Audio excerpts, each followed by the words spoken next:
Hello, Brian's from Midnight Gaming Emporium, bringing to you the first part of my fighting game series.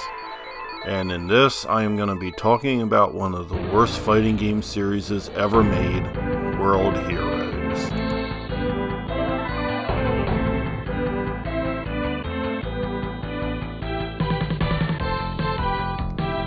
So let's talk about the good.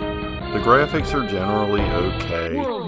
The characters are fairly unique, and their special moves also have a pretty unique flavor to them. And that's about it.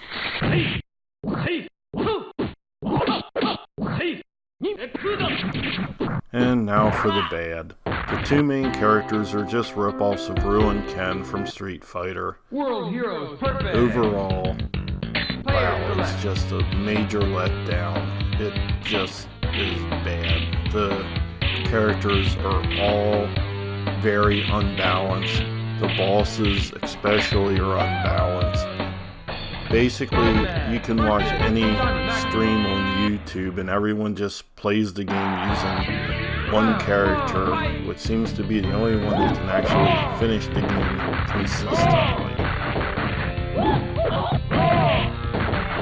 I honestly never expected myself to ever play this game again because of just how bad it is. The best way to describe it is World Heroes is a turd that is 4 games long. Brian's from Midnight Gaming Emporium, signing out.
Hello, Brian's from Midnight Gaming Emporium. I'm going to be doing something a little special with live commentary during gameplay because it's going to be extended due to the fact that the first part, World Heroes, is just a pile of shit. Anyway, this is also my second recording of this because my first file, when I went to put the games together in the editor, was corrupted. So here I get to do this again. Waku Waku 7 is a fighting game from Sunsoft for the Neo Geo, which makes it really unique. The characters are generally really odd, and here in the background of this opening cutscene, you get to see the guy on the far right that's eating ice cream. Looks just like one of the Digimon characters.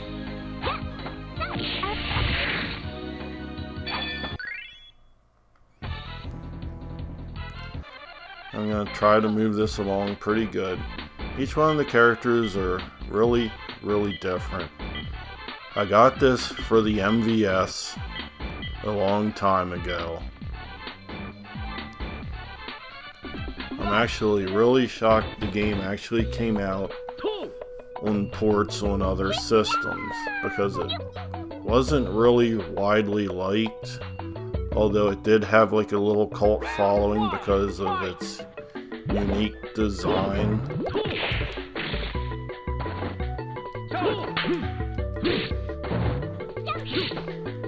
It basically kind of runs off of a very simplified combo system, and you can also attack a character when they're on the ground, which for the time was fairly unique.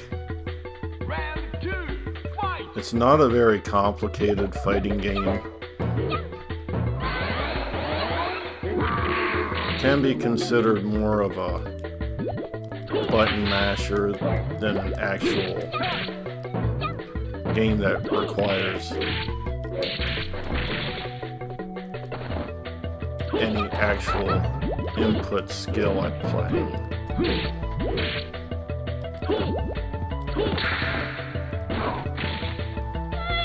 As you can see, the graphics on this are really nothing all that great. The fact that it's just made by Sunsoft is just one of the most amazing parts of it.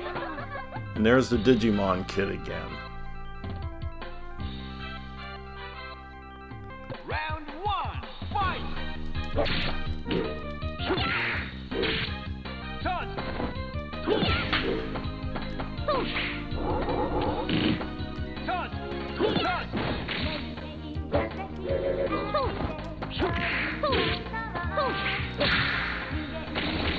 And there she goes down. Overall, this game is incredibly average.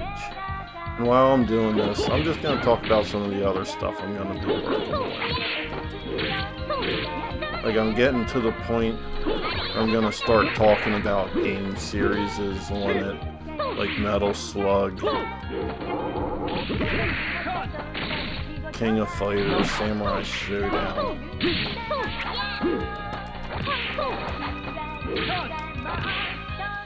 etc. Instead of just doing one game of the series, I'll do all of them at one time. Maybe show a little gameplay from, I'll pick 3 or 4 different games, maybe show some stuff. But it won't be live commentating with it. I'll just have to add that later like I've done with the rest. Now here's one really oddball character. Hopefully she attacks with a jump kick, because her legs turns into a bell when she does.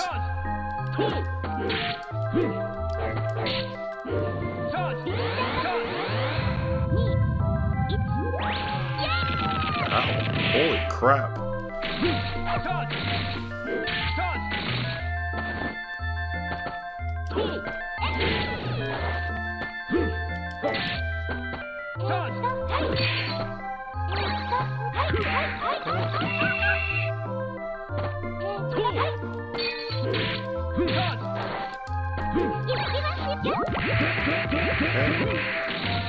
She gained life from that. Oh, that's kind of cheap.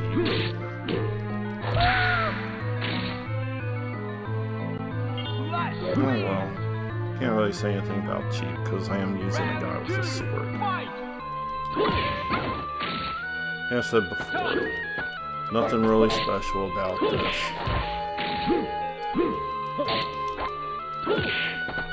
Some games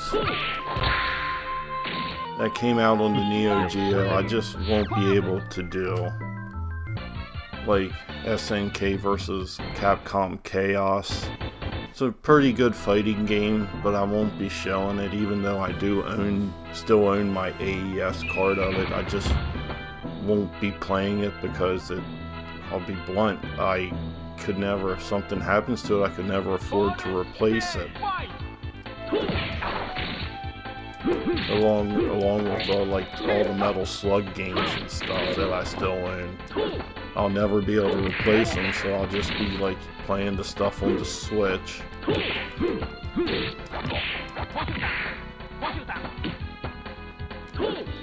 Unless, of course, you know, you want me to play the originals, which I will, as long as you're willing to pay for them. Oh yeah, bonus stage against a mad punching bag. Like I said, this game is pretty unique. General controls are fairly good. Character design, like I said before, is fairly unique. But the game really has a very nothing special vibe to it, except for the very end boss, which best way to describe would be a giant evil Kirby, which is actually kind of cool and comical that you gotta fight something like that. I have a feeling this will probably be the last match because of time.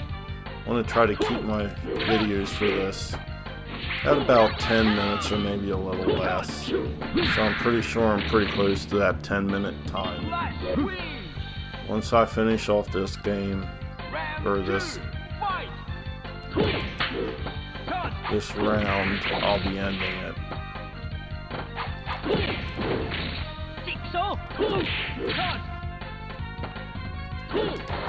I really enjoy what I've been doing on my channel. I hope others have too. I'm always more for games over commentary, and I'll always be that way, although I will be adding commentary to upcoming stuff. Oh, look, it's Wario in a robot. I will be doing some commentary on other stuff. I actually did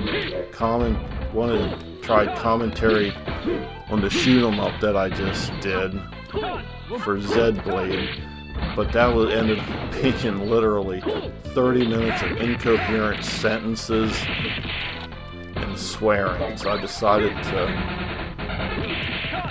just redo it and and start over, just because I didn't want my channel flagged.